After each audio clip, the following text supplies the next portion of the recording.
Assalamualaikum warahmatullahi wabarakatuh. Kami dari kelompok 10 di sini akan menjelaskan tentang bab 10, yaitu komponen label desain. Nah, sebelumnya ini adalah anggota kelompok dari kelompok 10, yaitu Indah Maharani dan saya sendiri, Melita Labendina. Nah, sebelum kita masuk ke penjelasan komponen label desain, sebelumnya apa sih desain itu?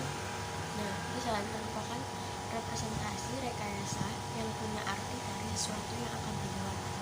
Dalam konteks RPL ini meliputi data, arsitektur, interface, dan komponen.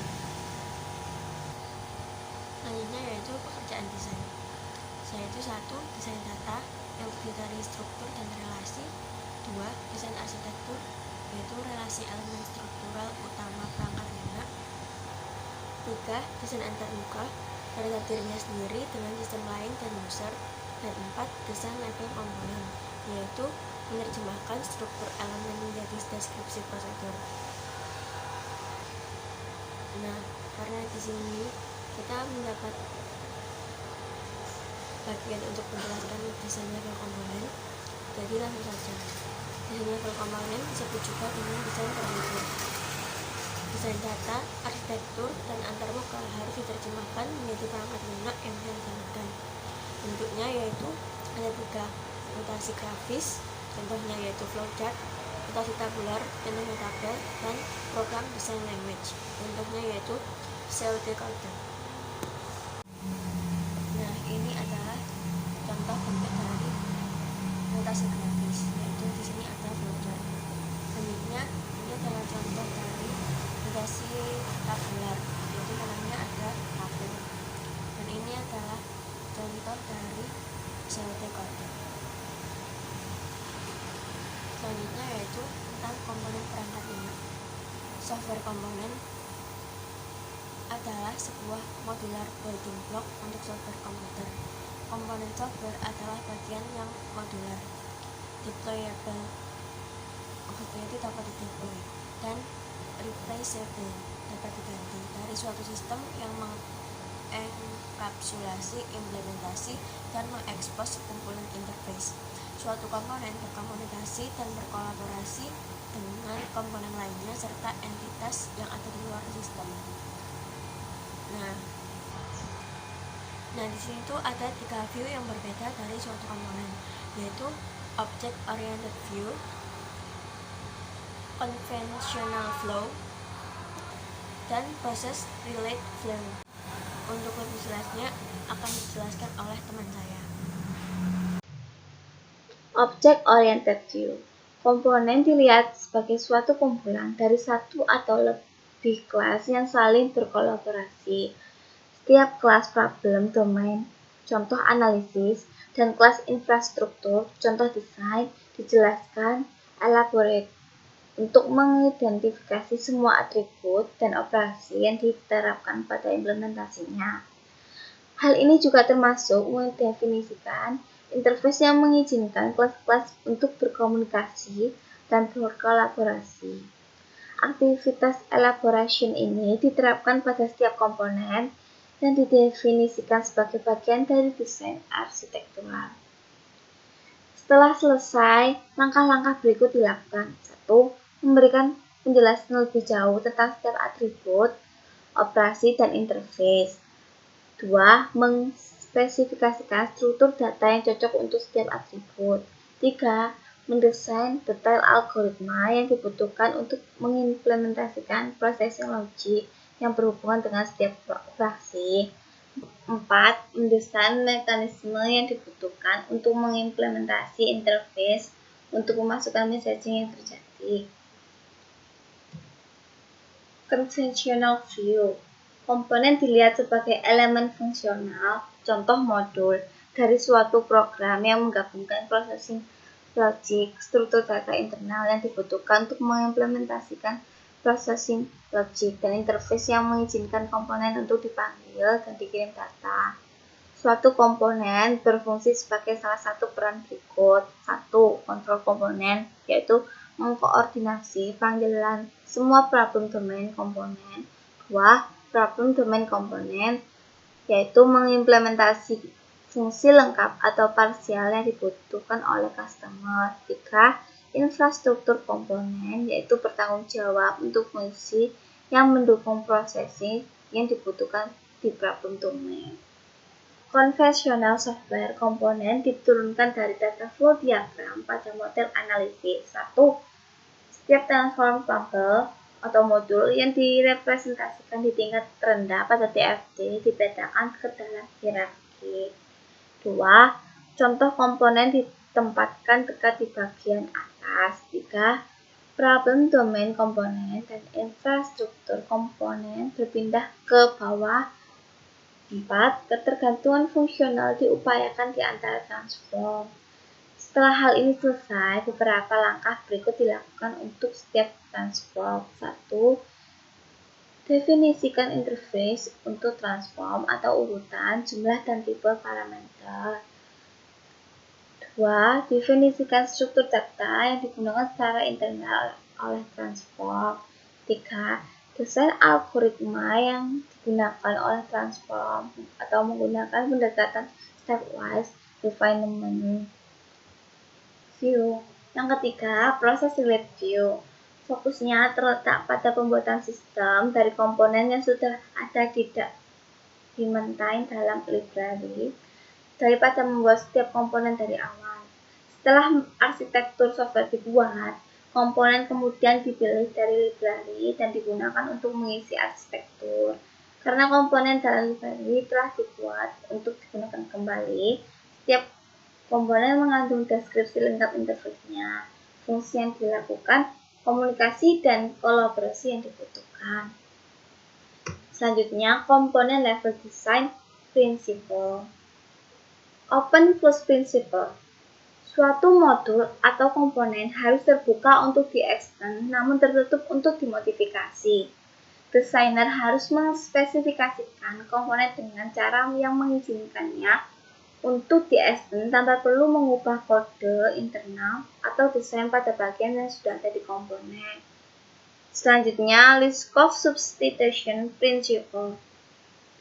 Subclass harus dapat disubstitusi untuk base class. Komponen yang menggunakan base class harus dapat terus berfungsi dengan baik jika subclass dari base class diberikan pada komponen. Dependency inversion principle. Bergantung pada abstraksi atau interface, tidak bergantung pada contraction. Semakin suatu komponen bergantung pada komponen konkret lainnya daripada interface, maka semakin sulit untuk mengextend komponen tersebut. Interface segregation principle. Banyak client-specific interface yang lebih baik daripada interface dengan satu fungsi general. Untuk server class, specialist interface harus dibuat untuk melayani kategori utama klien. Hanya operasi yang relevan dengan kategori klien tertentu yang harus dispesifikasikan pada interface. Komponen level design. Komponen 1. Menetapkan konvensi penamaan untuk komponen yang dispesifikasikan sebagai bagian dari model arsitektural, kemudian di-define dan di-elaborate sebagai bagian dari model tingkat komponen. 2. Mendapatkan nama komponen arsitektural dan problem domain dan memastikan bahwa mereka memiliki arti untuk semua stakeholder yang melihat model arsitektural tersebut. Contoh, kalkulator. 3. Menggunakan nama komponen infrastruktur yang mencerminkan arti implementation spesifik. Contoh, stack. Ketergantungan dan pewarisan di UML. 1. Memodel ketergantungan apapun dari left ke right dan inheritance dari top atau base class ke bottom atau derived class. 2. Menganggap modeling ketergantungan komponen apapun sebagai interface daripada merepresentasikan mereka sebagai ketergantungan antar komponen langsung. Conduction Component Level Design. 1. Identifikasi semua desain kelas yang sesuai dengan problem domain seperti yang didefinisikan pada model analisis dan model arsitektural. 2. Identifikasikan semua desain kelas yang sesuai dengan infrastruktur domain. Kelas ini biasanya tidak terdapat pada model analisis atau arsitektural. Kelas ini mengandung komponen GUI, komponen operating system, komponen manajemen data, dan komponen networking. 3. Elaborate semua desain kelas yang tidak didapat sebagai reusable komponen atau spesifikasikan misi detail.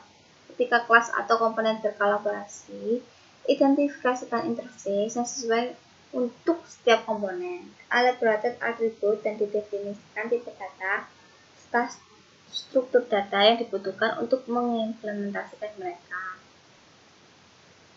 4. Deskripsikan persistent data source atau database dan file dan diidentifikasikan kelas-kelas yang dibutuhkan untuk mengaturnya. 5. Kembangkan dan elaborate representasi behavioral untuk suatu kelas atau komponen dengan cara memperjelas UML state diagram yang dibuat untuk model analisis dengan memeriksa semua use case yang relevan dengan desain kelas. 6. Elaborate deployment. Diagram untuk menyediakan detail implementasi tambahan atau ilustrasikan lokasi dari key package atau kelas komponen dalam sistem dan menggunakan kelas instance dalam menetapkan hardware spesifik dan operating system environment. 7. Faktorkan semua representasi komponen level desain dan selalu pertimbangkan alternatif atau pertimbangkan semua solusi desain alternatif sebelum menetapkan model desain final.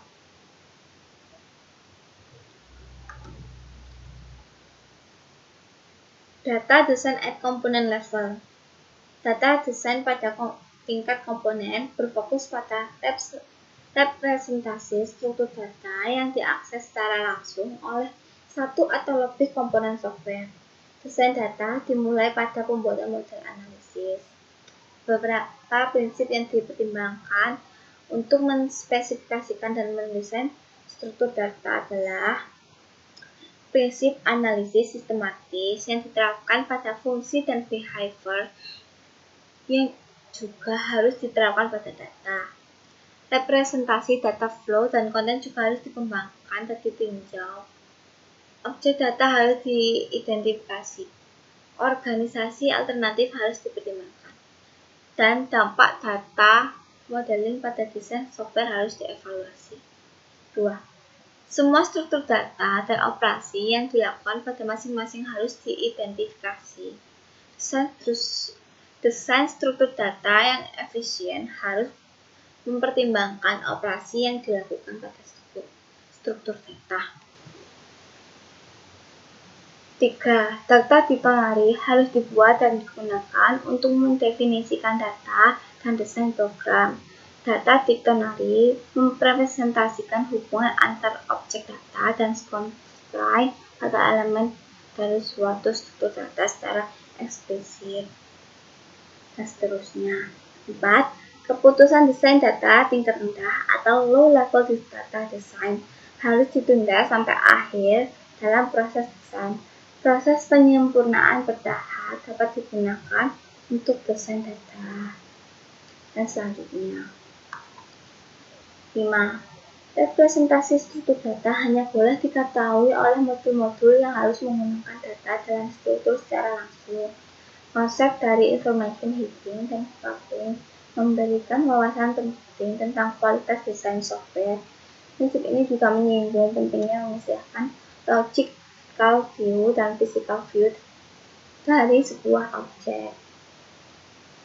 Prinsip ini juga menyinggung pentingnya memisahkan logical view dan physical view dari sebuah objek.